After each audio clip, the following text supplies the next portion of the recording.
All right, so then let's talk about the tactics that he's choosing, because this is such a bad look. These are real questions. Either money was getting funneled into various family members, either you knew what was going on. How do you explain being on these text messages? As you and I both know, as students of the game, these are the kinds of allegations that all you do is respond, because you don't want the narrative to get beyond your control. Biden is doing the opposite. His age is a huge problem, not just because it's a huge problem, but because he allows everybody to say it without counter.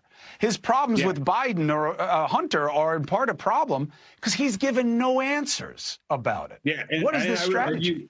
I would argue it's of a piece of his inability to begin to concoct a general election message for himself. He's got plenty of successes that he could claim and he could package into a coherent message for the coming campaign, and he's struggled to do that to date. And I think the Hunter Biden thing, you're right, that if you went back to, I mean, maybe this isn't the best example, but if you went back to the Clinton White House in the 1990s, when they were beset by all sorts of scandals, they had war rooms that were cranking out responses, took a very, very aggressive attitude towards dealing with the people who were leveling charges against them, sometimes way too aggressive in doing so. And so your question, I think, is a very, very reasonable one, which is, you know, why do they seem so inert in the face of all of this? And, you know, there are a couple different answers that I could give you.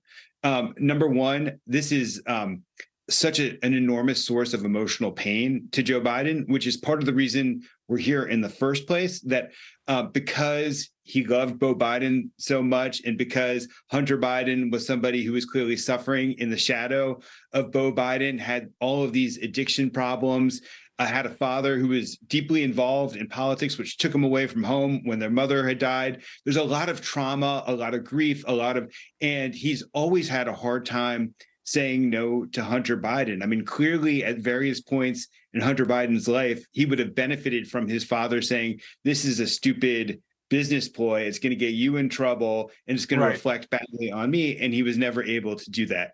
And I think that this is He's struggling in this instance to emotionally still tell Hunter Biden what to do, because the smart play would have been to have cut a plea deal with David Weiss, even when Weiss was starting to back away from the deal that he negotiated with Hunter Biden, and that is fishy. I think that they're right to point that out. He could have cut a smaller plea deal with him that would have gotten him off on the gun charges, gotten him off the tax charges. Look, it's not a novel situation that he's dealing with, not the addiction part, although in America that's not novel anymore either, but people using the name. But we all know what the easiest way is to deal with this. My father did it. My brother did it where I was involved, which is, hey, people are going to ask you for things, say no. If it has anything to do with me, say no. They did the opposite and they're paying for it. But I will say this, I'll extend the invitation through you also. They won't even put Biden on this show, which is crazy, given the relationship that the Bidens and the Cuomos have had. That's how safe they're playing. He won't even come on this show. So, Franklin Foer, I think people should read your book. I like it. It's going to give them an insight and a take on something they think they know, and you take it very differently and in a different place. And that alone is enough. Frank, thank you very much. Hey, thank you for having me on. Hey, thank you for watching. Please go to newsnationnow.com, newsnationnow.com, and you can find NewsNation on your television provider. And don't forget to click the red subscribe button down below. Then you will get more of NewsNation's fact-driven coverage.